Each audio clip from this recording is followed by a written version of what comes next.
Carlos Ghosn a réussi à s'évader sans faire de mal à personne, tout en faisant perdre la face à beaucoup de monde.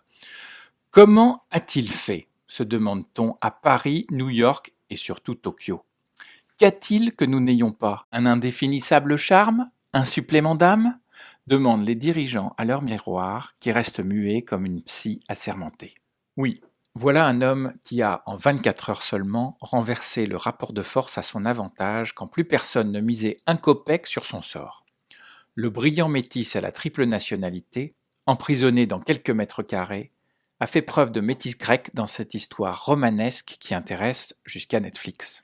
Carlos, dépouillé de tout, a joué son va-tout sur son seul atout, l'inconcevable du geôlier et le possible du prisonnier. Ironie de l'histoire, le polytechnicien Carlos Ghosn restera dans les annales de l'X pour son intelligence culturelle. Ce sont en effet les failles culturelles et non technologiques du système de surveillance japonais qu'il a massivement exploité. Au Japon, on ne fouille pas les bagages des jets privés.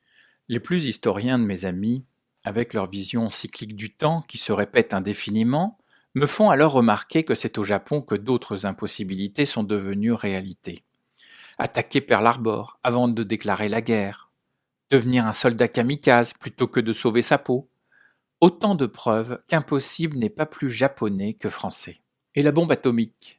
Hiroshima était déjà une horreur inconcevable pour le divin, mais Nagasaki, quelques jours plus tard, dépasse l'entendement humain. Dans le business world, tirer à ce point profit des différences culturelles est indécent, clament les fonds d'investissement, tout en s'y intéressant. Et le sujet corporate culture, qui passe dans les entreprises de nice to have à un must have. Oui mais, se demandent dirigeantes, dirigeants, comment saisir cette opportunité de développer la culture de son entreprise quand jusque-là, ce sujet était associé à un simple problème interculturel au sein de grands groupes internationaux? Je vois ces leaders de tous horizons se presser sur mon blog pour trouver comment se faire. J'avoue pourtant qu'une fois encore, France Inter m'a devancé et offre alors une toute autre révélation. L'intelligence culturelle est, en plus d'un sésame qui ouvre les portes des prisons, un élixir qui fait fondre le cœur des journalistes. Pourquoi ne nous l'a-t-on pas dit avant? Déplorent nos patrons. Effectivement, Léa Salamé, une femme formidable, une pro du métier, une vraie reine de sabbat du paysage médiatique français, est ce matin-là touchée en pleine interview. Nous assistons à la rencontre inédite et pourtant éternelle entre une journaliste et un dirigeant. Léa, parfois abrupte, voire un tantinet castratrice avec certains invités, sourit de tout son être en questionnant Carlos. Pourquoi? Le charme du fugitif? Une connexion entre deux vieilles âmes réincarnées qui se retrouvent dans cette existence? Eux seuls le savent, mais le monde entier se le demande. Et moi, plus sentimentaliste que jamais, alors que j'attends sur le quai dépeuplé mon TGV, j'imagine l'échange hors micro que ces deux héros par pudeur n'auront jamais. Merci Léa pour cette interview qui rétablit la vérité. Merci à vous d'avoir accepté mon invitation, monsieur Ghosn. Appelle-moi Carlos. Léa, ne te méprends pas sur moi, mais je crois que je m'éprends de toi, là, maintenant. Carlos? Moi aussi. C'est dingue ce qui nous arrive. Un coup de foudre, comme dans un roman de Karine Thuil, où tout commence bien, puis tout tourne mal. Mais Léa, que vois-tu en moi? Je n'ai cessé de dominer, de me comparer. J'étais malade de ne pas être le patron le mieux payé.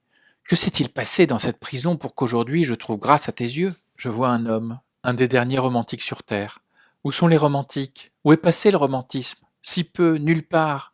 Une espèce en voie de disparition dont on ne parle même plus. Je vous ai cherché, vous les romantiques. Je t'ai attendu. Léa, tell me more. Did you get very far? Yes, very far, Carlos. Je vois un homme sensible, qui comprend ce que je ressens.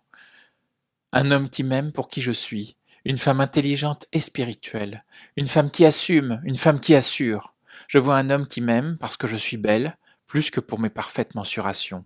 Je vois un homme qui n'est pas dérangé par une femme qui soit son égale, voire qui le domine un peu. Je vois un homme qui ne veut que mon bien, qui me sourit sans attendre mes faveurs en retour, un homme qui voit ma spiritualité se transformer en sensualité, un homme qui me contemple sans me déshabiller du regard, un homme qui... Léa, arrête! Tu m'idéalises! Il n'y a pas de prince charmant derrière ce crapaud, il n'y a que des coachs comme Ludovic Herman pour voir autant de positifs chez leurs clients. Laisse-moi finir, Carlos. Et laisse Ludovic en dehors de tout ça. Regarde-moi, reconnais que je suis sincère, les yeux ne mentent pas. Je vois un homme pour qui je compte plus que tout. Un homme qui assume ses choix mais qui ne décide pas pour moi. Un homme qui trouve des solutions même quand il n'y en a pas. Des hommes comme celui-là, Carlos, ils n'encourent plus les rues, ni le PAF. Oui, tu es un homme pour moi. Une larme coule silencieusement sur la joue de Carlos. J'ai lu qu'en vieillissant, les hommes pleurent. Départ pour Lyon-Pardieu dans 2 minutes. Départ pour Lyon-Pardieu dans 2 minutes. Mince, voilà mon train. Promis, je vous raconterai une prochaine fois comment devenir intelligent culturellement.